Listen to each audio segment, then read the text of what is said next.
Welcome back to another wonderful day here at MSA. So glad to see you. I'm glad you could join us. Today we're going to see how you feel about what makes sense and what doesn't on this one. We're going to be talking about Zuckerbucks. What is the gig on Zuckerbucks? Do you even know what a Zuckerbuck is? Because I didn't know what a Zuckerbuck is for the longest time. But a Zuckerbuck's not something you could go spend on Facebook, and it definitely won't get you a cup of coffee at Starbucks.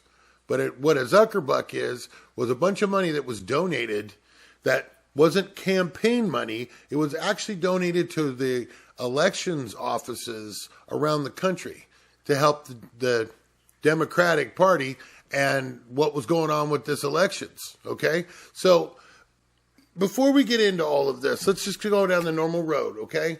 Do us a favor, hit that like, share, and subscribe. We really appreciate it. I know everybody says it, but you know what? In reality, if you don't hit that like button, then our algorithms don't get out there and we really don't get credit for videos. That's why everybody asks you to hit that like button. And if you're watching us on YouTube for a brief time, appreciate that. But you know what? For those of you watching us on Rumble, if we happen to roll up on your screen, do us a favor, tap that so we get actual notification that you did watch the video. But most of all, hit that like button on top of it. Because again, that's how these things work. It helps our channel out a lot and it will help us grow. If you're not hitting the like button, the machine doesn't think that you're liking the video and it doesn't really put it out there for very many people to see. So now let's get into this Zuckerbuck thing. Okay, Zuckerbucks. So what was happening was we were in COVID. Okay, remember the whole pandemic was going on. This election was going through and there was a bunch of needs for money, more money out there because people, they needed, more personal protection equipment. They needed to be able to go get ballots, things, and the government was having some issues with that. So there was donations that were being accepted to these election official offices and by election officials that were taking in all the votes.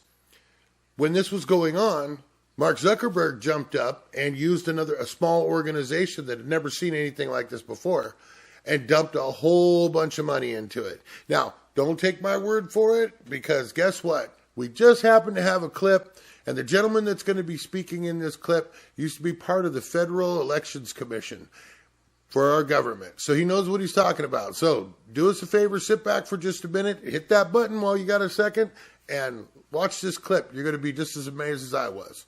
See you in just a minute.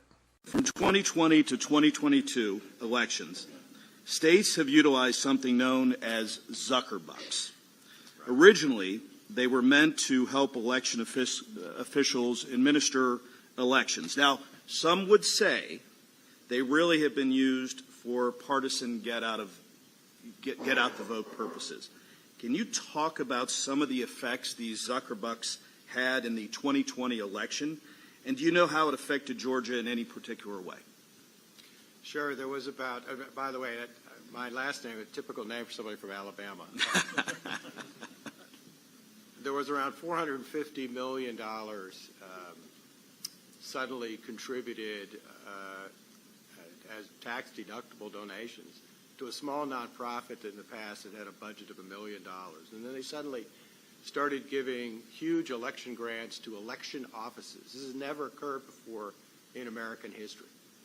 And while they claim it was bipartisan, actually the money overwhelmingly went only to large urban districts that were strongholds for Democratic candidates. They would give very small amounts of money to other more rural counties, but the money overwhelmingly went there.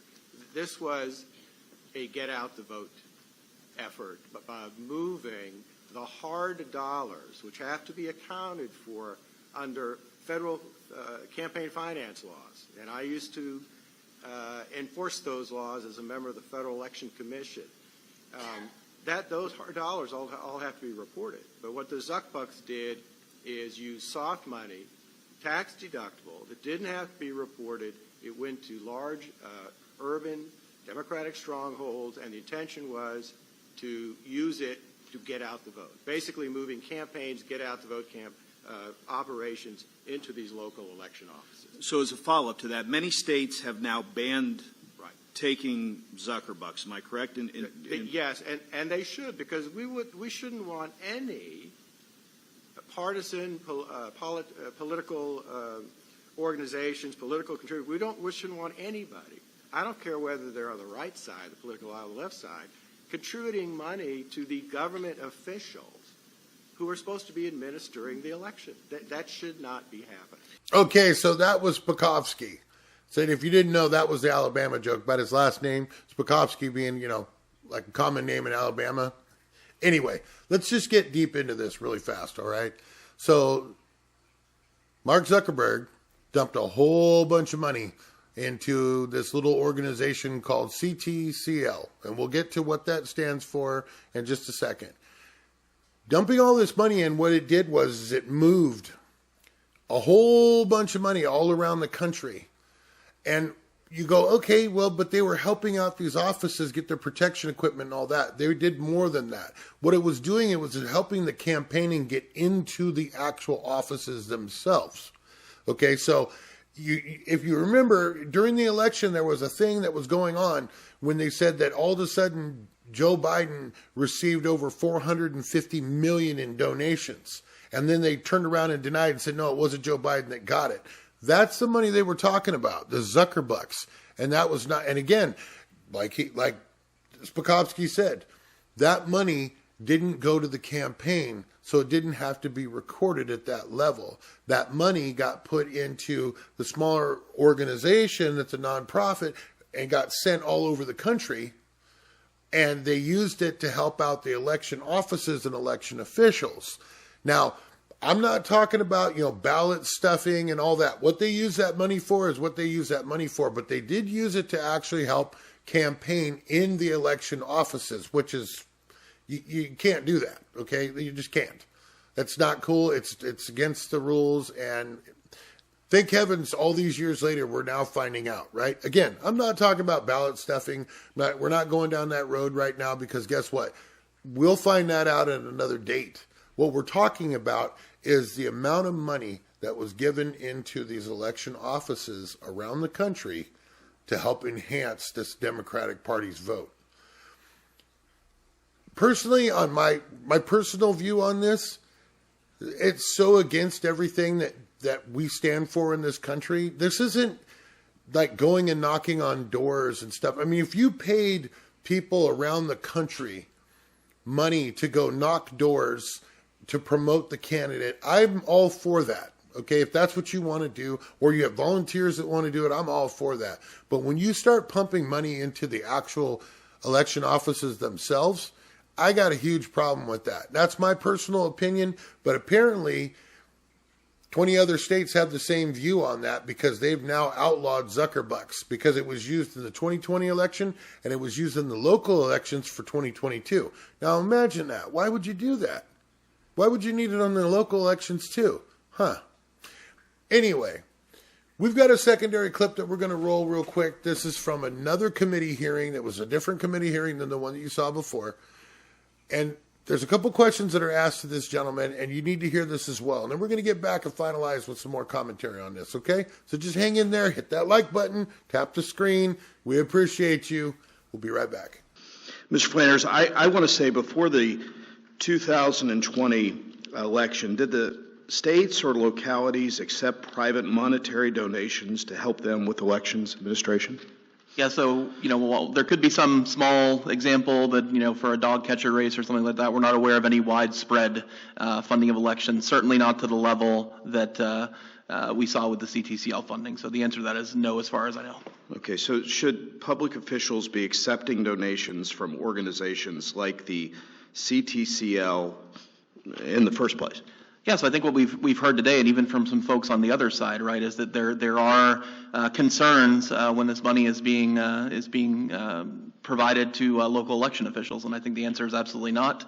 And it's good to hear that there might be some bipartisan agreement on that question. Okay, so what are let's go back to this. What are some of the dangers that you could see that are associated with accepting this funds? Yeah, so I think what we see here is, and you can put aside sort of whether or not this was strategic. I think we mostly would say that it was strategic, but say these grants were provided just to larger communities because they thought larger cities needed more help. Well, that does lead to a partisan bias in the outcomes, and I think we're on a slippery slope here. Again, you could take them at their word. You could take CTCL at their word that they did this in a nonpartisan way, but without legal changes, there's nothing to say the next person who does this will even give any lip service whatsoever to doing this in a nonpartisan way, and there's no limitation on that. With that, does accepting private funds for alleged purposes of election administration increase voters' confidence in election process or the result, in your opinion? Absolutely not. There's some polling from last year. I saw a 2022 poll that the majority of Americans think this funding should be banned, and I think when people learn more about the process, as we're doing here today, those numbers would even go up higher. All right, now you got to hear that young gentleman talking about his thoughts on the private funding of elections. And, I can't disagree with what he's having to say. It amazes me to hear that we're having to have committee hearings to talk about these kinds of things. But what's even more amazing is when you hear that had never been done before 2020. Never.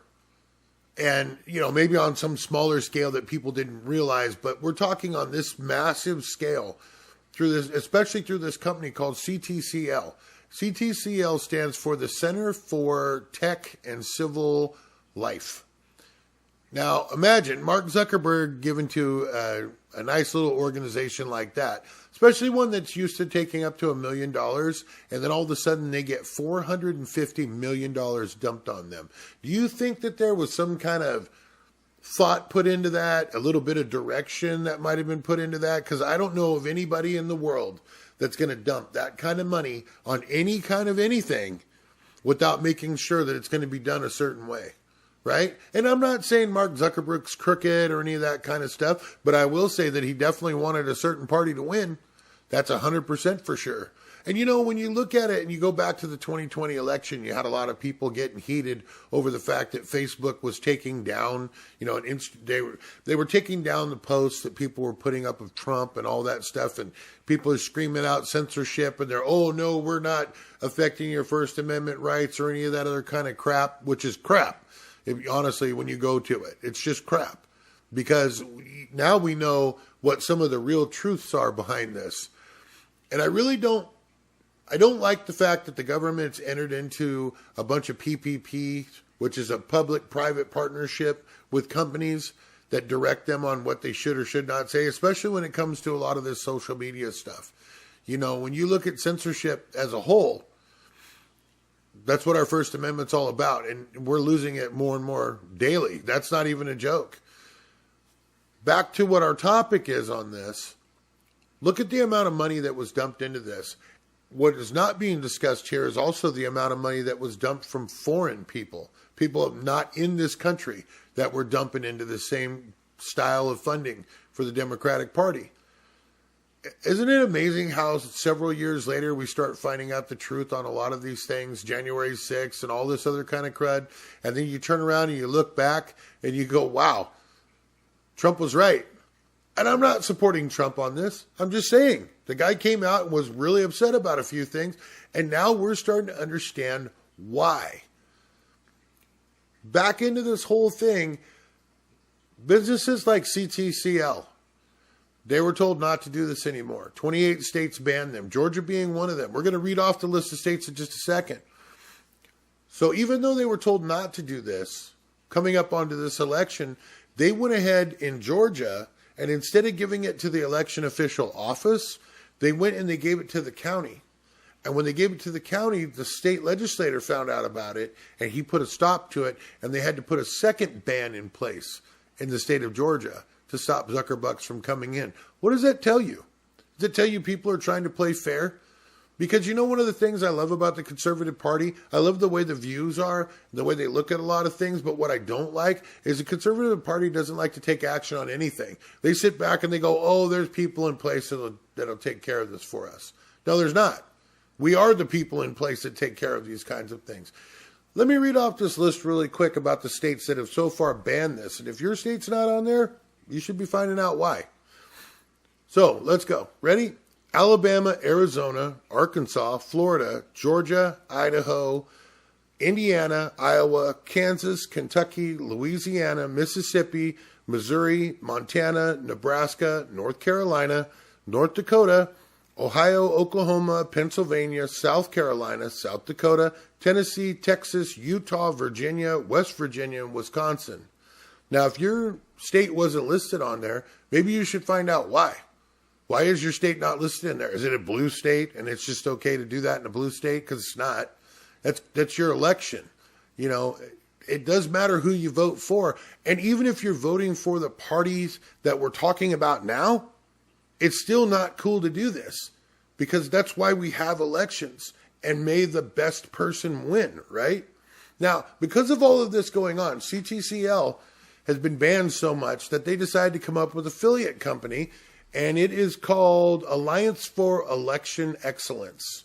And you get on there and they talk about how, you know, bipartisan they are and all this other kind of crud, and yet you look at what they paid and where they paid it, and it's all going into one party. So don't believe it. And if you hear words like that being spoken around of that company, then you understand what's going on. We're talking about election influence again, and we don't need that. We need it to stop, because fair is fair, right? And that's how we want it. You know, I'm telling you, I don't care how you vote, Democrat or Republican.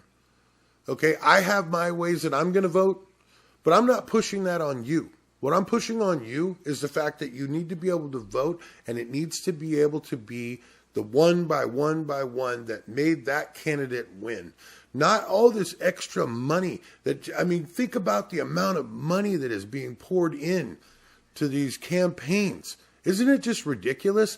We have hundreds of millions of dollars that get spent on campaigns, and yet you still got people living in the street. Is that what's really important in this country? Is just to continue dumping so much money into getting an elected official to come in and work for 4 years, possibly 8 years, and yet have a bunch of people appointed within the offices that are working with the same organizations of the people that are not elected, that are going to be there for the next candidate and the next one and the next one and the next one, and still running the show the way they want to run it? Look at our FBI. Look at our Department of Justice. What is everybody's complaint on that? Is it giving the people at those organizations a fair shake when we see how all of this influence is being pushed on people? I don't think it is. Because I know for a fact, even when everybody was out there hating cops, I know a lot of cops. And guess what? They're good people. And yeah, things happen. I get it. I totally get it. But you see the flag that I wear on my sleeve every day? I wear it everywhere I go. And why is that? Because I care about the country. I care about people in the country. I don't care where you're from, but you're here now. Right? So let's all make this a very fair and organized election. Get rid of this Zuckerbucks. Mark Zuckerberg wants to go spend his money on something. Let him go spend it on pineapples or whatever. But he needs to just get out of all this. It amazes me how all of this works out, and yet I just don't see any benefit to the American people yet. All this money being spent, and where is the benefit to the American people? Do me a favor, hit that like button, share and subscribe, add some comments. We're not seeing comments. Our channel is not growing because people aren't taking the time out just to add a little comment. Type in 2 letters, FO, whatever you want to say, it doesn't matter. But do us a favor. Also, have a great day, night, whatever it is, wherever you're at. And just know that we do love each and every one of you, and we look forward to seeing you again. You take care of yourself. Have a good one.